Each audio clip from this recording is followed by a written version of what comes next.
শরীফ শরীফ আপনাকে জানিয়ে রাখতে চাই যে আসলে এই মুহূর্তে কিন্তু কাশিমপুর কেন্দ্রীয় কারাগারকে ঘিরে অনেক বড় একটি নিরাপত্তা ব্যবস্থা, অর্থাৎ দুপুর ৩টা থেকে কিন্তু সেই নিরাপত্তা ব্যবস্থাটি জোরদার করা হয়েছে। আমরা দেখেছি যে স্বরাষ্ট্র মন্ত্রণালয় থেকে নির্বাহী আদেশটি, ফাঁসিদণ্ড কার্যকর করার জন্য যে নির্বাহী আদেশটি রয়েছে, সেই আদেশটি যখন Gazipur police super Haruna Rashid এবং পাশাপাশি কারা কর্তৃপক্ষের কাছে এসে পৌঁছেছে, ঠিক তখন থেকে কিন্তু নিরাপত্তা ব্যবস্থাটি আস্তে আস্তে জোরদার করা শুরু হয়েছে এবং ৩টা নাগাদ কিন্তু র্যাবের কয়েকটি দল কিন্তু এখানে এসেছিল এবং তারপরে কিন্তু 4টা দেখেছি আরও র্যাবের সদস্যরা কিন্তু আসতে শুরু করেছে এবং এই মুহূর্তে কিন্তু কেন্দ্রীয় কারাগার ঘিরে কিন্তু বাড়তি নিরাপত্তা ব্যবস্থা রয়েছে, বিশেষ করে র্যাবের সদস্যরা হিসেবে দাঁড়িয়ে আছেন তারা। আর আপনাকে জানিয়ে রাখতে চাই, 3টা সাড়ে 3টার একটু পরেই মীর কাশেম আলী, মানবতা বিরোধী অপরাধের দণ্ডপ্রাপ্ত মীর কাশেম আলী, তার পরিবারের সদস্যরা এসেছেন কারাগারে দেখা করতে এবং প্রায় 6টি গাড়িতে করে তারা এসেছেন। প্রায়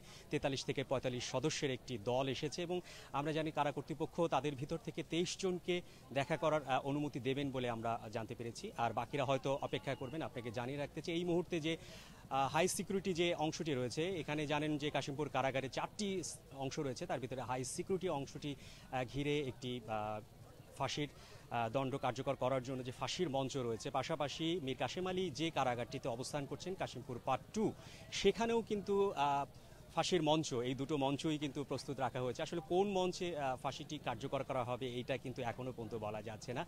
আর পাশাপাশি জানিয়ে রাখি, খানিকটা আগেই আপনার সাথে কথা বলার খানিকটা আগেই কিন্তু এখানে দমকল বাহিনীর একটি দল এসেছে, তারা ভিতরে প্রবেশ করেছে কারাগারের ভিতরে।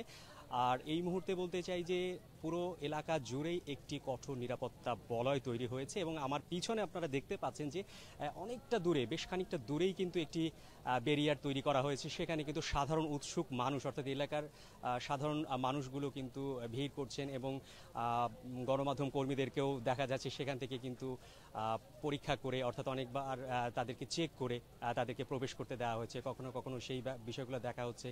আর তথ্য দেওয়ার বিষয় যেটা আমরা যোগাযোগ করার চেষ্টা করেছিলাম কারা কর্তৃপক্ষের সঙ্গে, তেমন কোনো তথ্য আমরা উদ্ধার করতে জানতে পেরেছি যে তারা পুরোপুরি প্রস্তুত রয়েছেন এবং যখন যে নির্দেশনা আসছে সেই নির্দেশনা কার্যকর করার জন্য সেই ব্যাপারটি তারা তদারকি করছেন। আর আপনাকে জানিয়ে রাখতে চাই যে খানিকটা বাদেই আমরা পুলিশ সুপার হারুনা রশিদ তিনি ঘটনাস্থলে আসবেন এবং আসলে হয়তো আমরা আরও কিছু তথ্য পাবো বলে মনে করছি এবং কারা কর্তৃপক্ষের পক্ষ থেকে আনুষ্ঠানিকভাবে কিন্তু কোনো তথ্য আমাদেরকে দেয়া হচ্ছে না।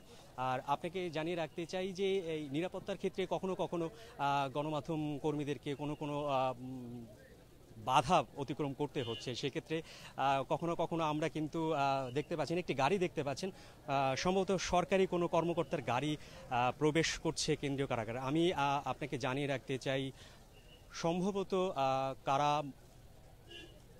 অতিরিক্ত কারা মহাপরিদর্শক সম্ভবত তিনি কাশিমপুর কারাগারে প্রবেশ করেছেন। আপনাকে জানিয়ে রাখতে চাই যে কথাটি বলছিলাম যে গণমাধ্যম কর্মীদেরকেও কিন্তু এখন অনেক বেশি নিরাপত্তার স্বার্থে তাদেরকে করা হচ্ছে, তথ্য আদান প্রদানের এই বিষয়গুলো কিন্তু খুব কড়াকড়ি করা হচ্ছে এবং সেই বিষয়টি কেন্দ্র করেই কিন্তু আমরা দেখতে পাচ্ছি যে একটি বাড়তি নিরাপত্তা ব্যবস্থা বলয় তৈরি করা হয়েছে। আর মানবতা বিরোধী অপরাধের যে বাকি ফাঁসিগুলো কার্যকর করা হয়েছিল, সেই ফাঁসিগুলো কিন্তু হয়েছিল ঢাকা কেন্দ্রীয় কারাগারকে ঘিরে এবং সেখানের অবস্থার চাইতেও এখন দেখা যাচ্ছে যে ফাঁসি কার্যকর করার জন্য যে জোট নিরাপত্তা ব্যবস্থা থাকে সেটি কিন্তু এই মুহূর্তেই আমরা দেখতে পাচ্ছি। আমরা জানি না ফাঁসিটি কখন কার্যকর হবে, এমন কোনো তথ্য এই মুহূর্তে আমাদের কাছে নেই।